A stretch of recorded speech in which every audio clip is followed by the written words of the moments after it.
ॐ गजाननं भूतगणादिसेवितं कपीतजम्बूफलचारुभक्षणम् उमासुतं शोकविनाशकारकं नमामि विघ्नेश्वरपादपङ्कजम्। कृष्णाय वासुदेवाय हरिये परमात्मने प्रणताय क्लेशनाशाय गोविंदाय नमो नमः। ओम श्री महापुरुष देवाय नमः। ओम श्री गुरुदेवाय नमः। ओम आनंद स्वरूप भगवान की जय। ओम शांति स्वरूप भगवान की जय। प्रभु कहते मनुष्याणाम सहस्त्रेषु कश्चित यतति सिद्धये। हजारों मनुष्य में से कोई एक सिद्धि के लिए प्रयत्न करता है। गीता अध्याय 7 श्लोक 3 पर हमारा चिंतन चल रहा है।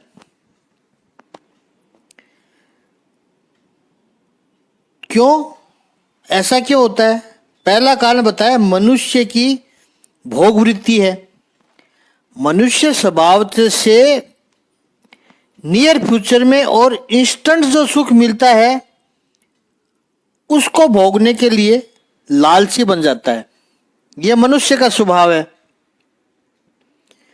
और संसार के सारे सुख यूं देखें तो प्रारंभ में प्रीतिकर हैं, रुचिकर हैं, सुख भी देते हैं और आकर्षक भी है। संसार के सुख प्रीतिकर है, रुचिकर है और आकर्षक है। इसलिए मनुष्य इस इंस्टेंट सुख की लालच में परम सुख को, परम आनंद को, परमात्मा को पोस्टपोन किए जाता है। अभी तो मजा ले लो, बाद में देखेंगे। उसको पूछे भक्ति कब करनी है तो वो यही कहेगा रिटायर होने के बाद करेंगे। भगवत गीता का अध्ययन कब करना है? जब कोई काम नहीं होगा तब करेंगे। हमारे लिए धर्म, अध्यात्म ये सब लीजर एक्टिविटी हो गए हैं, फुर्सत में करने के काम हो गए हैं।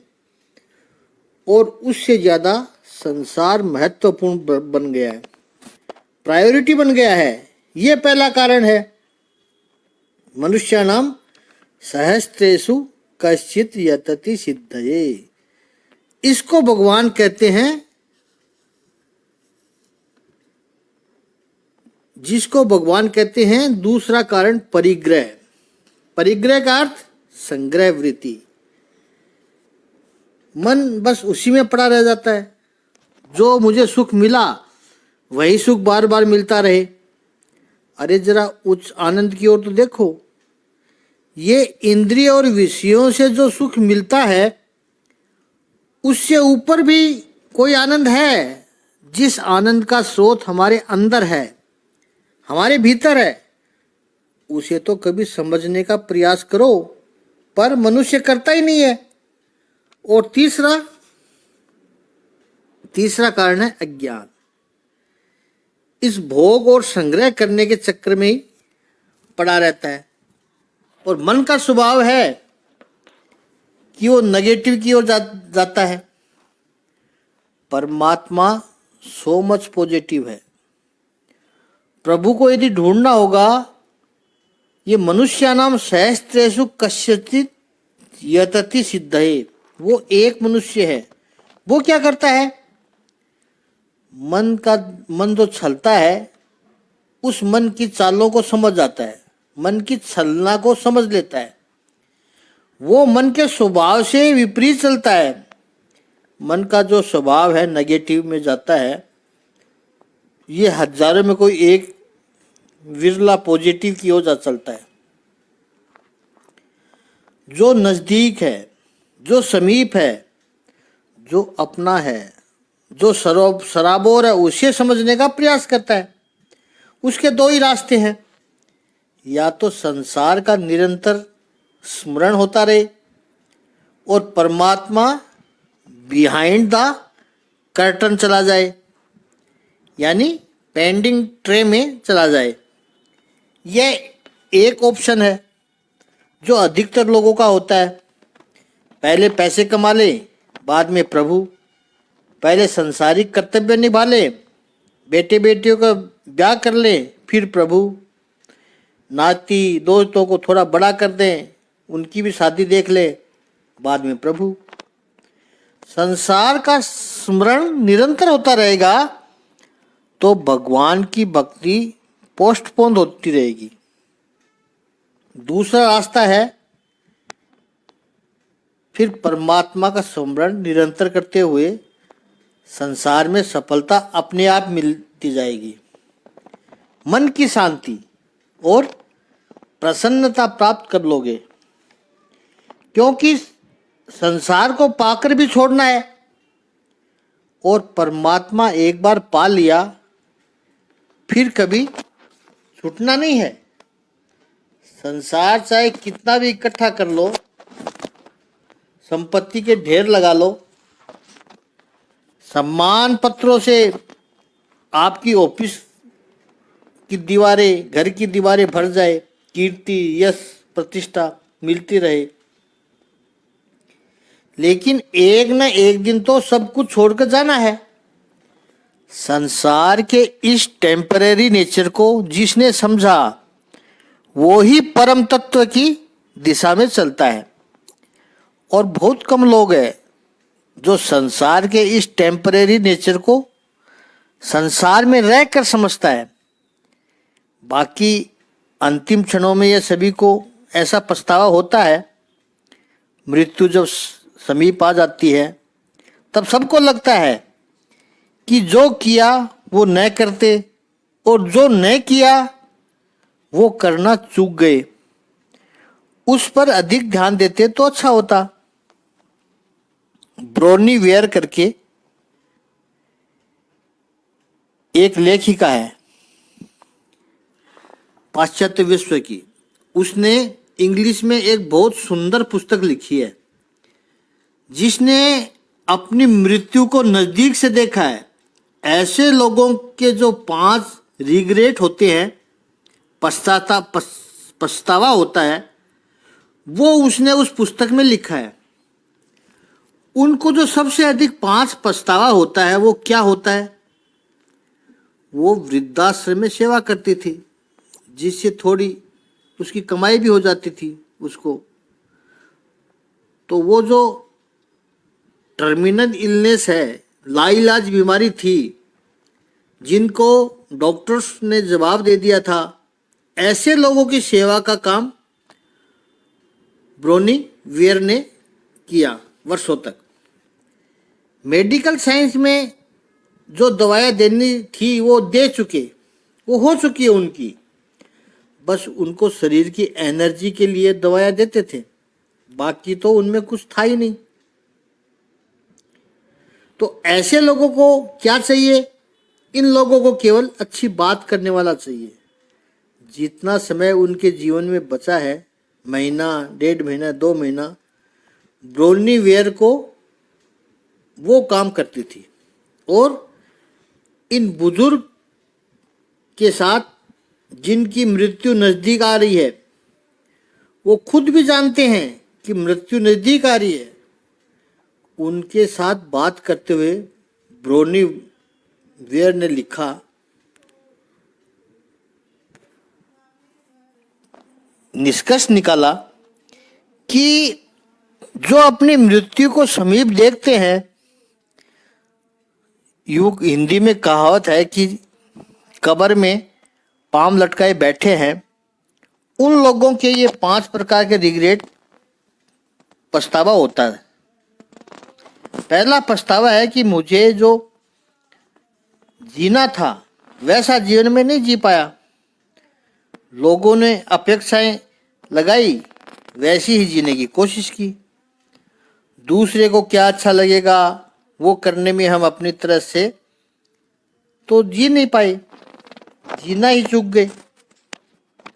दूसरा रिग्रेट उसने लिखा, काश इतनी मजदूरी नहीं की होती, इतना पैसा कमाया, वो सब छोड़कर जा रहे हैं, अभी तक कोई एक पैसा भी ऊपर साथ में नहीं लेकर गया है, पैसा कमा रहे हैं तब उतना पछतावा नहीं होता है, लेकिन अंतिम क्षणों में प्रत्येक व्यक्ति को ऐसा पछतावा होता है कि मैं इतनी मजदूरी न करता।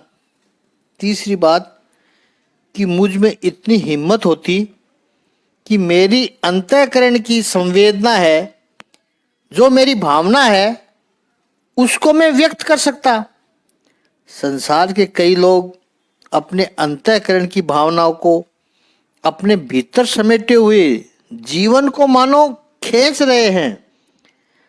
अपने दिल में इच्छा है, लेकिन सोचता है पापा क्या सोचेंगे, पापा को कैसा लगेगा, भैया क्या सोचेंगे, पड़ोसी गांव वाले क्या सोचेंगे, रिश्तेदार क्या सोचेंगे। इसी में अपनी संवेदनाओं को दबाते रहेंगे।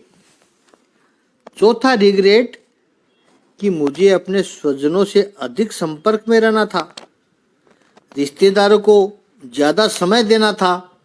अब देखो 20 से 40 साल का अपना कैरियर बनाने में इतना व्यस्त हो जाता है कि उसको लगने लगता है कि जहाँ से पैसा न मिले वो सब बेकार है, इसलिए वो स्वजनों की बिल्कुल अनदेखी करता है। 40 के बाद धीरे धीरे आंखें खुलने लगती है, तब रिश्तेदार याद आते हैं। बड़ा भाई, माता पिता, चाचा चाची, मामा, ये सब लोग याद आने लगते हैं। और ये भी अच्छी बात है कि यदि 40 के बाद याद आते हैं, क्योंकि कई लोगों को तो पूरा जीवन बीत जाता है। जब वो मृत्यु के समीप होते हैं तब ये स्वजनों का स्मरण होता है, उस समय बड़ा पछतावा होता है। और 5वां रिग्रेट कि काश मैं अपने आप को थोड़ा और सुखी होने देता। और बहुत सिंपल वस्तुओं से सुख मिलता है, उसके लिए कोई आवश्यक नहीं है बड़ी बड़ी बातें करना, बहुत सिंपल वस्तुओं से सुख मिलता है। तो ये रिग्रेट न हो, इसके लिए भगवान श्री कृष्ण इस 7वें अध्याय के 3रे श्लोक में समझाते हैं। मनुष्याणाम सहस्त्रेषु कश्चित यतति सिद्धये। कोई एक इस दिशा में चलता है और ऐसे हजारों चलने वाले हो, और उसमें भी ये प्रयत्न करने वाले जो हैं, भगवान ने तो उनको सिद्ध कह दिया। अब आप ये 2 शब्द को ही देखो, यतता और सिद्धानाम होता है। यतता यानी जो प्रयत्न करता है वो तो साधक है, सिद्ध कहाँ से हुआ? और यदि सिद्ध हो गया तो फिर यत्न करने की क्या आवश्यकता है? यदि पहुंच गया सुप्रीम के पास तो फिर प्रयास की क्या आवश्यकता है? संस्कृत भाषा को यदि डिटेल से समझोगे तो ये चिंतन पहली बार हो रहा है। यततान अपि सिद्धानाम। प्रातः काल में जब इस श्लोक का चिंतन कर रहे थे तो मन में ऐसे श्लोक का चिंतन हो रहा था, होमवर्क तो करना पड़ता है। तो उस समय ध्यान आया कि ये यततान अपि सिद्धानाम प्रभु ने क्यों कहा। यततान यदि है यानी प्रयास यदि कर रहा है तो वो तो साधक होना चाहिए। यततान अपि साध का नाम होना चाहिए था। थोड़ा छंद टूटेगा वहां पर, लेकिन भगवान तो कोई और दूसरा शब्द प्रयोग कर सकते थे। यततान अपि सिद्धानाम ही क्यों? क्योंकि जो सिद्ध हो गया फिर उसको प्रयास की क्या आवश्यकता है? वो तो पहुंच गया जहां पहुंचना था।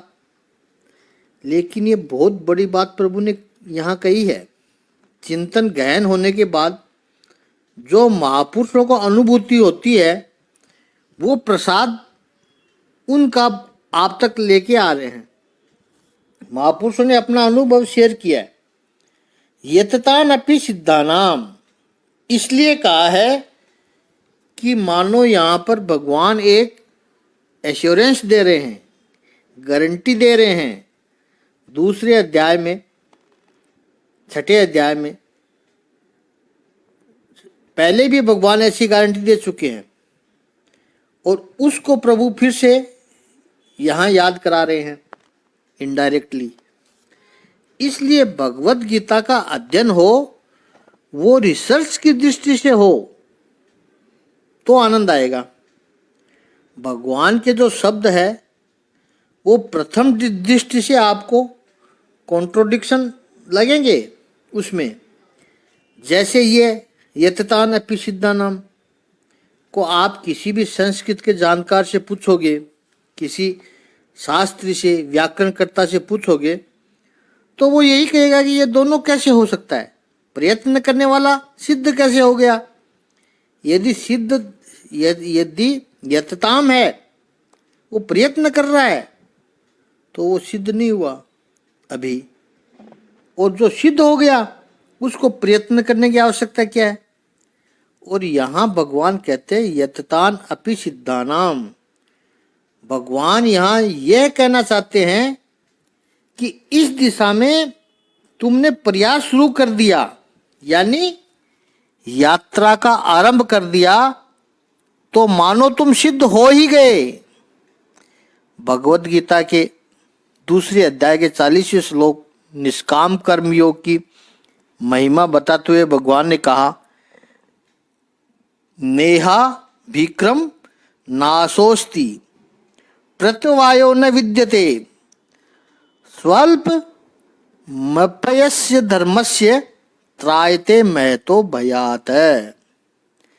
महापुरुष कहते हैं ये भगवान के कुछ सूत्र हैं जिन्होंने कई साधकों के जीवन को शुद्ध बनाया, सुगम बनाया। साधकों के जीवन में एडवर्सिटी आए, व्यवधान आई, मुसीबतें आई, लेकिन भगवान श्री कृष्ण के जिन शब्दों ने चट्टान की तरह साधकों को, भक्तों को स्थिर रखा, आंतरिक शांति बनाए रखी, भीतरी प्रसन्नता बरकरार रखी। कोई तो है मुझे भीतर से संभाले हुए कि बेकरार होते हुए भी बरकरार हूं मैं, बेकरारी में भी जो बरकरार रखे। कोई तो है मेरे भीतर जिसने मुझे संभाल रखा है। तो भगवान श्री कृष्ण ने यह वादा किया है कि इस दूसरे अध्याय के 40वें श्लोक में कि इस मार्ग में आपने चलना आरंभ किया तो अभिक्रम यानी आरंभ का नाश नहीं होता है। प्रतिवायो न विद्यते, प्रतिकूलताएं बाहर आती रहे लेकिन भीतर से आप स्थिर रहोगे। तुम्हारे लिए प्रतिकूलताएं नहीं है। स्वल्प मपस्य धर्मस्य त्रायते महतो यतात। आपका इस मार्ग में किया गया छोटा सा भी आचरण धर्म के मार्ग पर आपको बहुत बड़े बड़े भय से बचा लेगा। फिर प्रभु ने छठे अध्याय में बताया, छठे अध्याय के 40वां श्लोक। इस श्लोक से पहले भगवान से अर्जुन प्रश्न पूछता है कि प्रभु आपने जो ये मार्ग बताया है, आत्म संयम योग, कर्म योग यानी निष्काम कर्म योग, उस मार्ग पर व्यक्ति चलना आरंभ करे। मानो 50 वर्ष की उम्र में पता चला कि भगवान श्री कृष्ण का उपदेश तो बड़ा उत्तम है, आचरण करना चाहिए, आरंभ किया। 50 साल की उम्र में आरंभ किया, 80 साल की उम्र में शरीर पूरा हो गया। 30 वर्ष तक इस मार्ग पर चले, आनंद आया, लेकिन अंतिम परिणाम जो चाहिए था वो वहां नहीं पहुंचे। और भीतर से पता भी चलता है कि अभी तक लक्ष्य पर नहीं पहुंचे हैं। हम लक्ष्य पर पहुंचे उससे पहले ही शरीर का अंत हो गया, शरीर पूरा हो गया। तो अर्जुन पूछता है, प्रभु ये जो 30 साल का पुरुषार्थ किया है उसका क्या होगा? ये 30 साल जो सत्कर्म किए, उपासना की, साधना की, वो सब व्यर्थ हो जाएगी। जैसे बादल उमड़ कर आए, लगे कि अभी बरसेंगे, अभी बरसे, अभी बरसेंगे, उतने में हवा चलना शुरू हो जाए और सारे बादल बिखर जाए, पानी की एक बूंद भी नहीं मिली। ऐसे ही क्या हमारे सत्कर्म, वर्षों की उपासना सब व्यर्थ हो जाएगी? तब भगवान ने कहा, अर्जुन कभी हिम्मत मत हारना। 6 अध्याय के 40वें श्लोक में, नाथ नेवे नामुत्र विनाश सत्य विद्यते, नहीं कल्याण कृत कश्चित् दुर्गति तात गच्छति, और न ईय और न अमूत्र तस्य विनाश न विद्यते। इस लोक में या परलोक में किए गए सत्कर्मों का कभी भी विनाश नहीं होता है। हे तात, हे मित्र, कल्याण के मार्ग पर जो चला, धर्म के मार्ग पर जो चला, अध्यात्म के मार्ग पर जो चला, सद्गति की, उसकी कभी दुर्गति नहीं हो सकती है। चिंतन थोड़ा बड़ा होता जा रहा है, कल करेंगे इस पे चिंतन, बाकी अच्छा चिंतन है। ओम श्री सच्चिदानंद भगवान की जय। ओम श्री आनंद कंद भगवान की जय।